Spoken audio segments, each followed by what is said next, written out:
What's up, guys? Beer Game here, back with some more Out of Heroes, and today we're going to be talking about something that is rapidly changing in the Void campaign. Not the Hollow system, it is the Void Hoard system. Now, as you guys can see, a lot of the top players have already moved on to Horde level 2 over here. We're about to finish it probably in the next day or so. I think I can't remember exactly how much we get. We got 420 efficiency by being at level 10, which is very good boost.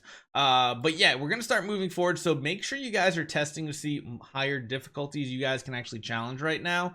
Once you move on to Horde 2, at least if you're one of the earlier ones, you should be able to go straight to the highest difficulty without much competition, really. So keep that in mind. But that is going to change. But one thing I wanted to bring up, because a lot of people might not have noticed this, is your team on here is live updated. So when you attack a node and you have a team set up, that's great. However, one thing I'm going to show you guys right here.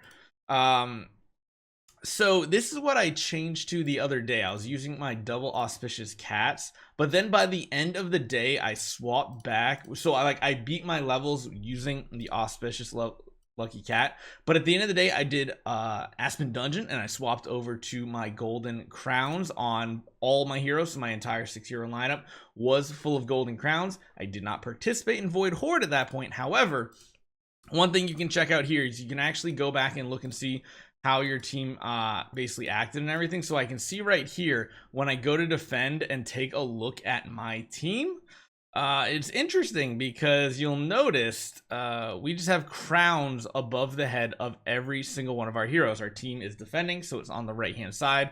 Obviously we don't use an Elena, everybody else does, but you can see the difference here. We have a crown now at this point, so it means it's updating your live hero setups, which means you might want to try to use the formations in whatever game modes you possibly can. I couldn't because you can't use formations in Aspen Dungeon. So I was just switching my team around, seeing what works out. So if you're wondering if you're losing battles very easily, it might be due to that. But it looks like I like watching these two, because these are probably some of the most, I guess you'd say, fair and balanced PvP battles you will see in most game modes, because most of the time you're actually fighting against people that are a very similar power level to you. So you can take a look at a couple of these teams here. You can see they're on level 9, they're trying to hit up to level 10, and eventually I did lose. But again, you'll be able to see here a lot of people seem to be using elusive mirrors and purple fans, which is interesting.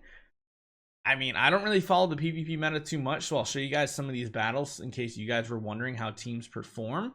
But yeah, for some reason I've just been really intrigued about the different combinations of artifacts people are using. And again, I'm starting to use auspicious cats, 2 of them, maybe more in the future. But it doesn't seem like many people are using them right now. Now, the one thing that is being used a ton is Hyperspace Hunter Ilamox core. Especially if they're not having a Therapist of Blood Betty on their team, because that taunts essentially, or has a chance to taunt, the 2 highest attack targets on the enemy team. And if he has very high block chance, he's super tanky, there's a good chance he's not going to take much damage, just like this right here. They were both taunted, they both hit him. He basically just gained shields, and it nullified essentially most of the attack that we had from our main 2 damage dealers. So it's pretty interesting how this is working out. This is the rarity. You don't see as many Star Alchemist Holmes Youngs in the meta, but you can see right there, he put the Perceptual Disorder right underneath our Vulcan's feet, which means his next active is not going to do anything. Right there, just complete whiff of an attack. It literally is one of the best defensive skills to have in the game. It is a little bit RNG based, which is a little annoying. But yeah, it looks like we did eventually win this battle thanks to the Queen Pings of all things. Queen Pings get around those shields pretty easily. You can see how much they basically lose the shield on that entire hit. Even our Hyperspace on our Ilamox getting some damage in, but you can see why a lot of people are prioritizing a super powerful Hyperspace on our Ilamox right now, just because he is so tanky and he provides so much support for his team. And yeah, when you have him and Star Alchemist Holmes Young on the same team, it's really hard to kill the team, but it does look like we are kind of just overpowering them at this point, even though there's not much difference in overall power. The only thing you could think of is the treasure train difference, but again, we don't have access to seeing what enemy teams have for treasure train, and Yeah, I mean, you see they're up to an 8-star, which is just like one, probably from the looks of it, they're one, actually, I wouldn't even say they're one behind us as far as tempo level. It's just pretty close to the same thing. Let's take a look at a couple of these other battles here. I didn't watch this one, so I'm intrigued to see what this one looks like. I like the avatar. All right, let's see what happens here. So again, another team using Hyperspace Hunter Ilamok with those taunts right there. Taunting both our Lord of Fear Aspen and our Doom Terminator Vulcan. Now their Betty did not get a very high CC chance right there. Still gets her active, I think, in round 1 coming up. She is using a fan. Or no, she's not. Sorry, she already used her basic attack, which is why. Yeah, she has the fan. Again, I'm not really a fan of the fan right now just because it's sometimes hard to keep those shields generated on your entire team, even with a Hyperspace Hunter Ilamok on your squad.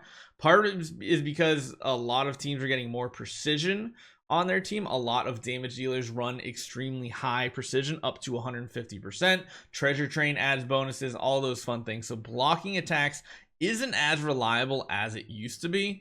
It just depends on what your treasure train looks like and what your actual team composition looks like. Because again, like I said, a lot of people are running a ton of precision.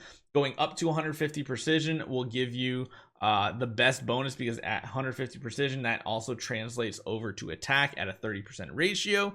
So that's why a lot of people go ahead and do that.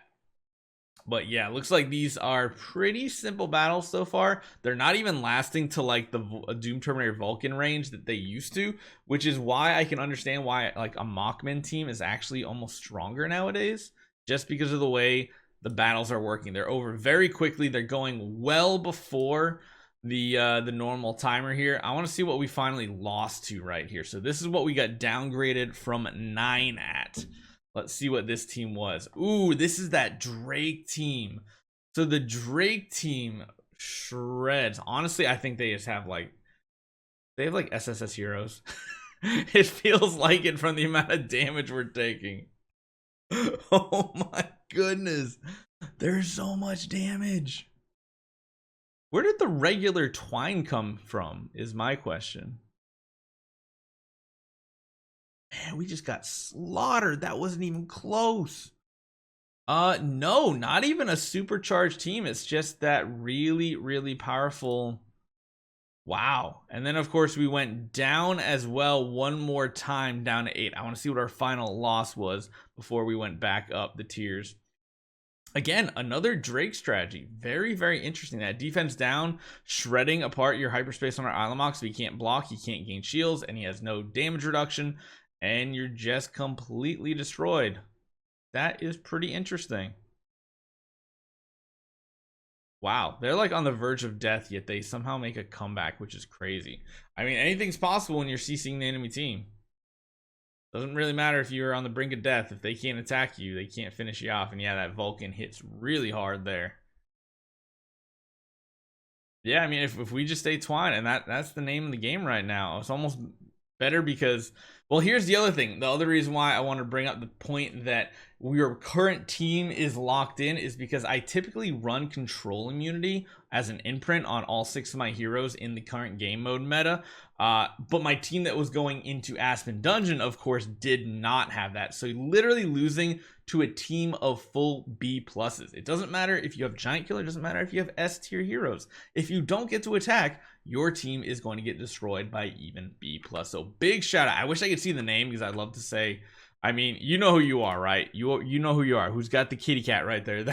Congratulations. That is an awesome B plus team. And that's why I want to start the B series as well, to show you guys what can be done when you don't even have Giant Killer on your team. And it's a little easier for you guys to relate as well. Hopefully you guys enjoy this one. Make sure you guys lock in your account whenever you're ready to go at the end of the day. Make sure this is locked in for the team you want. And I'll see you guys next time.